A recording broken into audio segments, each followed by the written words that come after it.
สบายดีพี่น้องทักทายสวัสดีพี่น้องFCบทุกคนทุกคนเด้อตอนนี้อยู่บ้านพี่น้องอยู่บ้านน้องดาวมาตัดต้นไม้ออกแต่หน้าบ้านเพิ่นแล้วก็เดี๋ยวสาวสุนีสิเอาหญ้าออกมาหน้าก่อนแล้วสิแก่ไม้ออกเมื่อลงเตาพี่น้องเอ้ยเขาก็สิตัดเอากกย่อในหน้าบ้านไปซุ้มถ่าน ตัดกกย่อหน้าบ้านไปซุ้มถ่านบ่ต้นยังก็บ่ให้เหลือนี่หญ้าสิมาให้งัวพี่น้องเดี๋ยวสิแก่หญ้าออกเมื่อซะก่อนเราจะเอาหญ้ามาให้งัวก่อนนะจ๊ะป้าตอนนี้กำลังพากันฮะเจ้าไปเอารถอันซาเล้งมาให้คอยฝนสิมาอีกแล้วเด้อนี่เร็วเร็วเร็วฝนสิตกเลยพี่น้องเอ้ยแหล่มาเลยเบิ่งทางหลังนี่เบิ่ง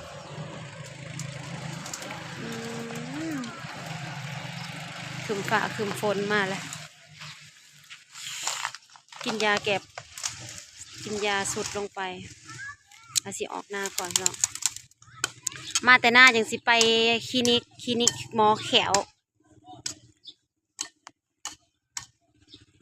ไปให้เขากวดเบิ่ง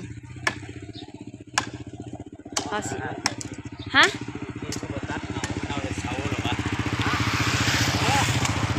เป็นยัง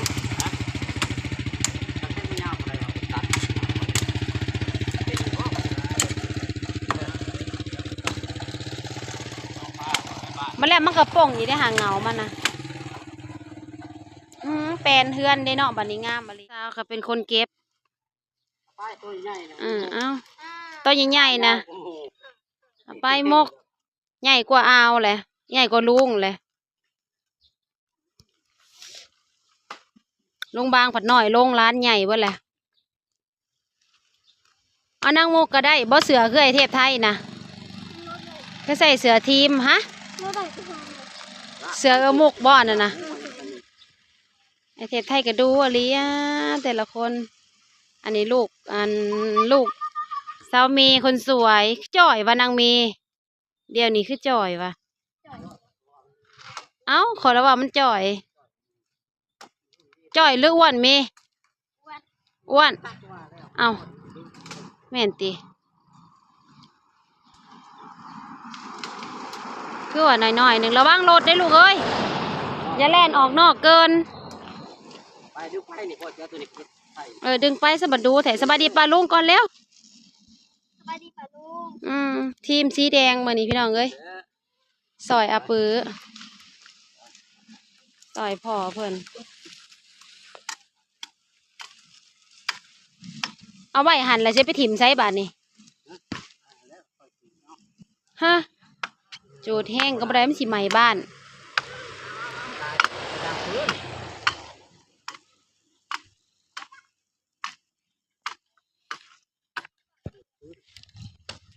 นี่คือหน้าบ้านน้องดาวนะคะพี่น้อง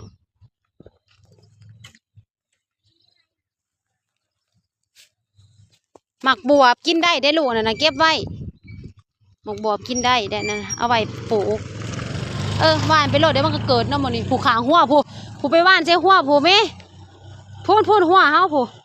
เกิดไปตามหัวนะบ้านนี้ซ้ำสิเก็บขายหมักบวบ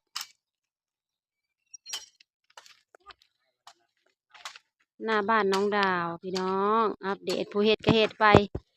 เมื่อเช้านี้แล่นไปซื้ออันไม่มอบเพดานให้ข้าเจ้าก็ยังทาสีพนันแล้วอุ้ยปานั่นว่าเฝ้าเด้อค่อยๆได้ลงเอ้ยเบิ่งรถได้เทพทาสีก็ยังบ่ได้แล้วยังบ่ได้มอบเพื่อสีสิแหง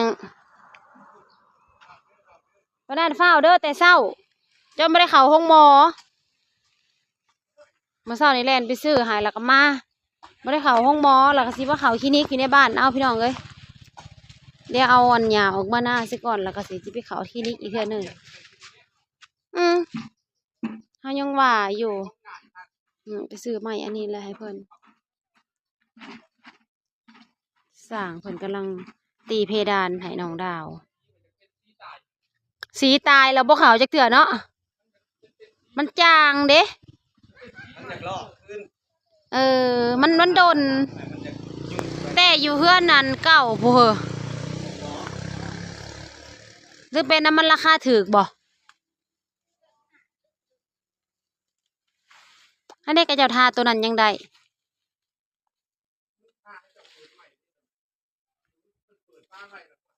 อืมสีบางอย่างเนี่ยสีพร้อมเดียวกันกับทาตัวเทิงหั่นเดสีทาตัวเฮือนเทิงของเราเห็นแต่ปีกายนี่ผู้เวิ้นเบิดแล้วบ่ซะผสมน้ำเรียบร้อย เออสีขาวเฮาน่ะยังอยู่ในถังนะ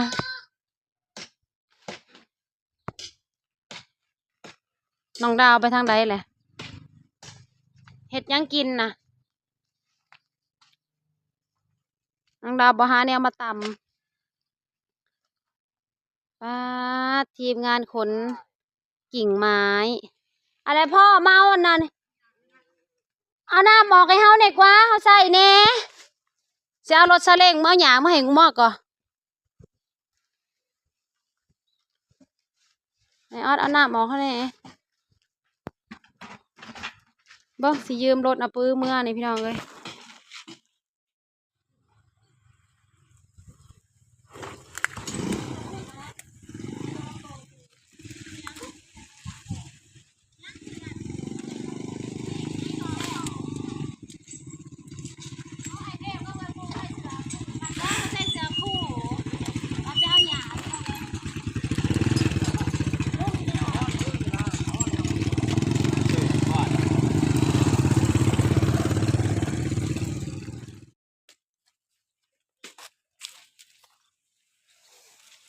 ปวดหัวปวดหางน้ำเป็นไข่น้ำบ่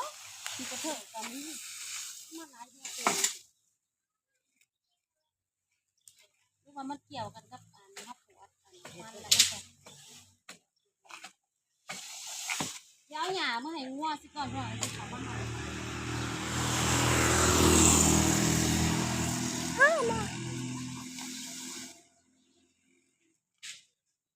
วันนี้ตัวนี้นะเขาสิใส่อันนี้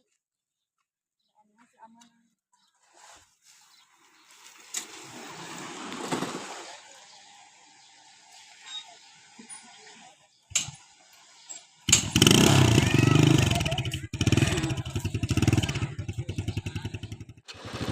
ไปพี่น้องหมอโทรมาแล้วเราต้องไปคลินิกก่อนตะกี้ว่าเช้าสุดเช้าหยาอ่านออกเมื่อกำลังออกเมื่อหอดเติมน้ำมันหอดปั๊มน้ำมันหมอปัดโทรอัน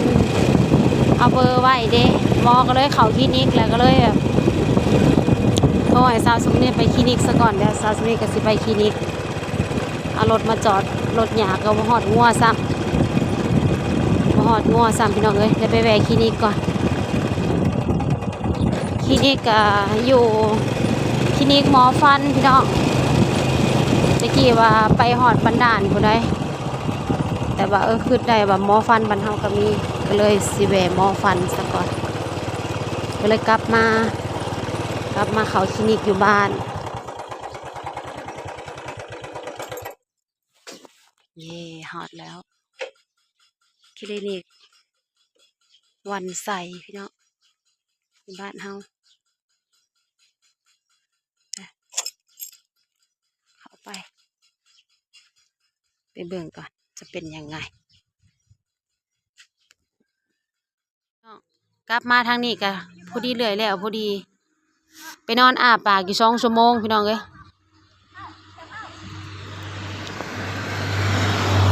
โผทินปูนสร้างกับพอดีแล้วพอดีบ่ฮะกลับมาพอดีสร้างแล้วสิแล้วคือกันผู้ช่วยคือบอกไปค้นไปได้ไปหามซอยลุงนะยอมเลยไปแม่ไปเก็บขนาดท่อนน้อยยังร้ายแต่เเฮ้อน้ำมันยังมันจีได้ผ้าบ่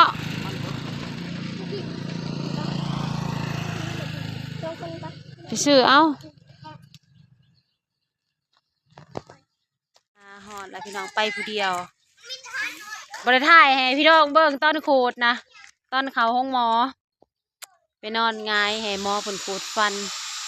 ขูดหินปูนพี่น้องขูดออกเบิดทุกซอกทุกมุมขูดหินปูนออกมันบวมเหงือกบวมอันเหงือกอักเสบพี่น้องมันอักเสบก็เลยขูดหินปูนออกเบิดนะคะเพิ่งก็ใส่ยาให้แล้วก็ได้ยามาเบิดไป500 บาทพี่น้องค่าขูดค่ายาค่าทำความสะอาดแขวได้ยาไปเบิ่งยาที่สองหนึ่งยาคือเม็ดยาเป็นตายาระวังรถด้วยลูกเม็ดสีส้มแล้วก็สีแดง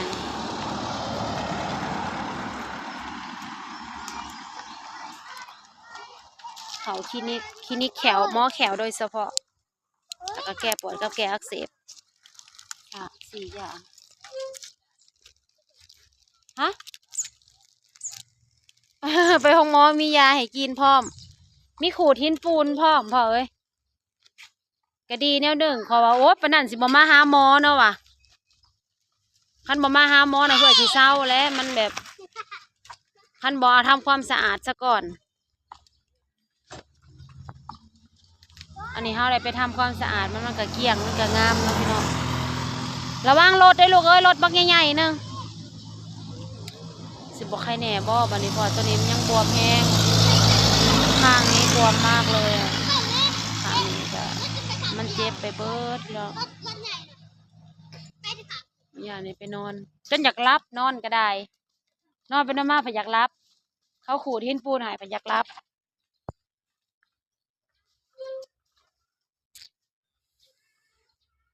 เมื่ออื่นไปร้องเพลงก็ต้องเศร้าทันสิเนี่ยฝนมาเลยโอเคเด้อพี่น้องในสายเพลงจบสิวเพลงสำนีจ้าฝากกดไลค์กดแชร์กดติดตามมานี่พี่น้องเอ้ยโง่ไปโง่มาว่าเสียหยาเอาให้ง่วบ่ได้หยาให้ง่วก็ได้ไปหาหมอ เลาะไปเลาะมาอยู่นี่แหละพี่น้องกลับมาพอดีคนใส่ลูกนะแม่ลูกตัวน้อยตัวแนวมันเขามายืนเป็นกำลังใจป้าตัวน้อยตัวยังมันนะเก็บขึ้นรถใส่ลูกนะแล้วกินข้าว1:00 2:00แล้วพี่น้องเอ้ยข้าวไปเที่ยงก็ท่านได้กินซ้ำ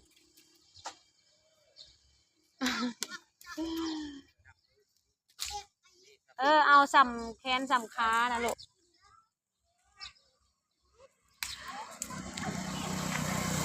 โอเคบัดนี้สิบ่เศร้าบ่พี่น้องขอบคุณทุกกำลังใจเด้อกดไลค์กดแชร์กดติดตามพี่น้องเจ้าละคือสิไข่แน่แล้วพี่น้องมาเลยเขาได้ทำความสะอาดมันแล้วก็